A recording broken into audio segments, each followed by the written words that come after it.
Delighted to be joined now by Steve Gill, former advisor to both the Clinton and Bush administrations. A very good afternoon to you, Steve. Hey, and good afternoon, Sugar Puffs. That's going to sound so wrong in an HR-y sort of way if someone's just tuned in. But yeah, this is something Claire said. But you know what? I love that. That and Empress, those are my two favourite. Right, thank you, Steve. Sugar Puff, right back at you, mate. Let's talk about, I don't think many people are thinking Sugar Puffs about the Gavin Newsom, the Democrat governor of California right now. Look, we've got these wildfires. We now know 24 people have died. You know, we can have sympathy for multimillionaires and actors and celebrities losing their homes, but a lot of very ordinary people have lost their homes. People are dying. These are very, very serious. Now, big debate over these wildfires. Of course, immediately we're told it's all due to climate change, because everything that happens now is due to climate change. But then, of course, people were saying, hold on a minute. You know, again, we've got woodland, we've got forestry where the brush hasn't been cleared, it's very dry. We've got reservoirs that haven't been filled. We've had cuts to the LA Fire Department. We've got claims and counterclaims. Bitter battles going on. Tell us who's claiming what and what their evidence is. Well, and I don't think Gavin Newsom, who has aspirations of being president of the United States, is going to see the finger-pointing game benefit him when there is plenty of blame to go around. But the mayor of Los Angeles, Karen Bass, and Gavin Newsom share the lion's share of that blame because, as you mentioned, the water reservoirs were not filled. They have literally let billions of gallons of water, rainwater and snow runoff, flow into the Pacific Ocean rather than be retained to fill water reservoirs that could be used to fight fires. People ask me sometimes, Julia, what is the definition of liberalism? Well, the best definition we can see right now is that in Los Angeles, they had dozens of genders of firefighters, but they didn't have fire hydrants that could work. Yeah. That is liberalism in a nutshell. Well, there's a lot of talk. I mean, Elon Musk actually is superb to it. I think some of his tweets are certainly on our grooming gangs issue are rather intemperate, but it made the very valid point that when you have DEI, people die. And there's diversity, equity, and inclusion thing. So all of these senior figures, now, they may be the best people for the job. We have no idea of knowing, given DEI policies where people are given preference because of their sexuality, their sex, their race and everything else. But we got sort of three lesbian women with virtually the same first name. One's woman, one's a black woman, one's a black lesbian woman. People are just ticking every single box. No one trans that I've noticed yet, but I'm sure there is. And basically going on and on about this stuff, giving money to gay pride and trans pride events and the like. But, you know, fundamentally, people pay their taxes in California to pay for a fire department that can fight fires. And you can't fight fires if you haven't got the equipment, you've sent it to Ukraine, or you're all busy painting your rainbow lanyards, or you haven't got any sodding water in the fire hydrants. Well, and they've been using these planes to drop this red chemical to try and restrain the fire. And the whole idea of what they've been doing in not clearing brush and not clearing off the tinder is because they want to protect the environment. What do you think this red chemical is doing in the water systems and to the animals? Meanwhile, the Canadians have loaned planes that literally scoop up the ocean water that is literally hundreds of yards away from the fire in some cases and dumping ocean water. And they're concerned about the salt water. The chemicals are worse. And I think, again, when you're painting the fire hydrants in rainbow colors, when you've got one of the fire chiefs who was asked about the fact that, you know, some of these women that are very small in stature, are they capable of carrying a 200-pound man out of a fire? Well, if he's in the fire, he made a mistake and is in the wrong place. Yeah. That was an extraordinary video that I saw. Well, I mean, this is the thing. It is extraordinary, but also we've got all these claims and counterclaims. It's difficult for people to know, what is true and what is not. So we had claims that all the reservoirs were empty. Now, that's not true. We know, but then Gavin Newsom said all the reservoirs were full. Also not true. We know for a fact that at least one reservoir in the Palisades was not full, and it was not full for political reasons. I mean, that their policies. But we also know about, and this has been an ongoing issue. It was an issue in Hawaii with those horrific fires that caused a lot of loss of life and damage to homes. But it's been an issue in pretty much everywhere, and certainly with California and fires, which have now become a staple of the news sort of cycle in recent years. It's a failure to actually clear the debris, would clear, the dead wood and the like. And that used to be the policy, but then it became eco and unfashionable to not clear that because it was much more, natural environment, despite the fact that that's how you avoid wildfires. And in his first day in office in 2019, Gavin Newsom pledged to do more and better on wildfires.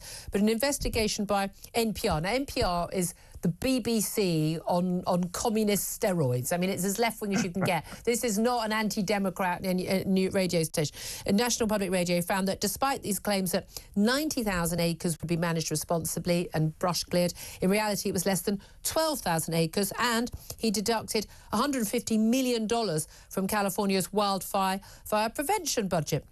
So those are established facts. But we've now got Donald Trump getting in on the act and basically accusing Gavin Newsom, who many would think of as a rival. He's someone who's been tipped as a future presidential candidate. I said I think Americans would be genuinely insane to elect this man.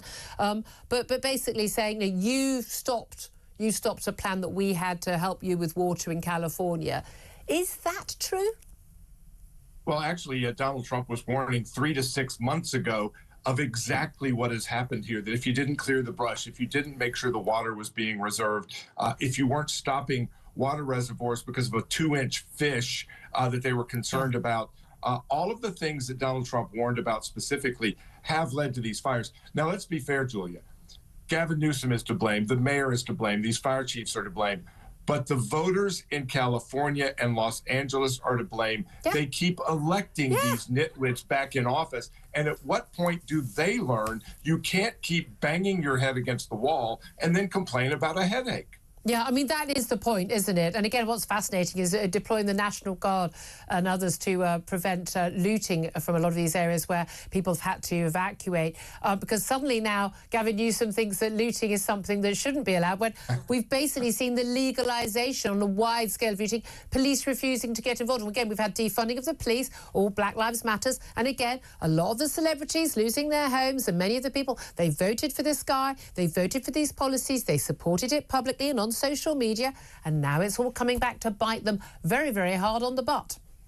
Well, and Joe Biden has ignored the aftermath of Hurricane Helene in western North Carolina, eastern Tennessee, yet he flew into California, into Los Angeles, which grounded the air crews trying to put out the water so he could come in and do a quick photo op. Wow. Again, the dementia-ridden president is constantly making things worse rather than better. Thank God we only have about a week to go before his destructive impulses, continue to bear bad fruit. Well, I mean, I don't know how much his visit did any help, but we certainly know that there was massive help to the people who were suffering from losing their homes, some losing family members, pets, from Meghan and Prince Harry making a visit to visit their Californian loved ones at this time. Of course, California is her home state. They live in Montecito.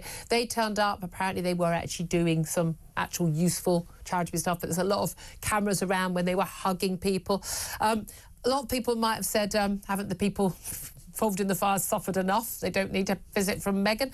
But she also announced, I thought hilariously, that she was going to delay the launch of her Netflix cooking series because she wanted to focus. By the way, one of my favorites is one of my friends commented as he was watching Meghan and Harry get married, said, she looks just like that girl who starred in Suits. I said, it is the girl who starred in Suits. I mean, people couldn't even make that connection, but they have certainly been high profile in recent weeks. Well, yes, but I mean, I'm wondering how well that's gone down. We know the actress Justine Bateman has apparently labelled Meghan Markle and Harry as disaster tourists after they turned up. What do you make of that?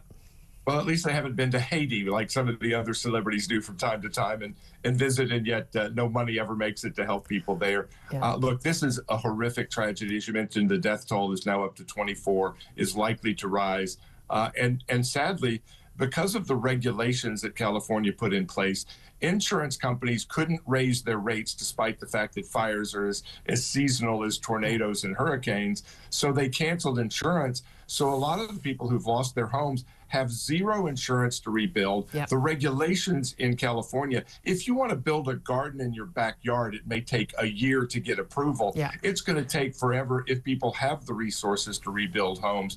the regulatory abuses, the tax abuses. You know, if you still have a charred building on your property, you still have to pay your property taxes for a home that's not there. If you have a mortgage for a home that's not there, you still owe the mortgage. These people haven't even seen the financial destitution that is coming to them. Yeah. And again, you will say, well, a lot of these people are very rich, but yeah, but they're not very rich. They can take the hit of losing a $2 or $3 or $4 million home. There are going to be a lot of lawsuits, aren't there? Yes, and should be, and frankly, the state of California has continued to see people flee. A lot of these people are saying they're not going to rebuild, they're done, they're leaving. Yeah. My advice, you know, I'm in Tennessee, Julia. Don't come here. We're full. Kentucky is nice. There's other great states. I thought everyone was going to Texas now. Here. Yeah, go. Well, actually, Texas, Tennessee, South Carolina, Florida. That's where all the states are moving. U-Haul has decided to quit sending U-Haul units to California because they're one-way deals. People leave, but they're not traveling to California. So the exit from California is going to cost them members of Congress, electoral votes, and tax dollars. Absolutely extraordinary. It's an amazing story, and again, it goes so much further than just the actual, you know, lives of people, their lives, the destruction. We shall wait and see, and no doubt we'll be talking to you more in the next week or so, of course, as we see Donald Trump's inauguration 1 week today. Steve Gill, Sugar Puff, thank you very much for joining us. Again, if you've just tuned in, that won't make sense. Former advisor to Clinton and Bush administrations. Claire Pearsall, what did you start? Your thoughts, just the wildfires and where we are there? Yeah, I mean, I think it's really telling that the lawsuits will come, as Steve just said. But it'll be the taxpayer who ends up paying for the failures. Yeah, it will. But again, this is sort of like, it's like woke policies, mad environmental policies. When will they learn? It's about DEI hires. It's about just not paying attention to the actual. It's so many public services just don't do the actual job that they're paid to do. They just do all their wokeism instead of just like, well, you need to have water in the fire hydrant so you can fight fires. And they will not learn from this, and that's the really sad aspect. Gavin Newsom is awful. He's also one of those massive lockdown fanatics who, of course, was caught out at a restaurant, at a secret restaurant, where he was off because the rules don't apply to him. Yeah, I loathe this man. I mean, no one's going to love him as much as he loves himself. Also, you know, mate, take your glasses off when you're talking to people. You know, it shows the man is awful. It's going to be very good fun when he runs the Democrat presidency, which is definitely what he's going to try and do.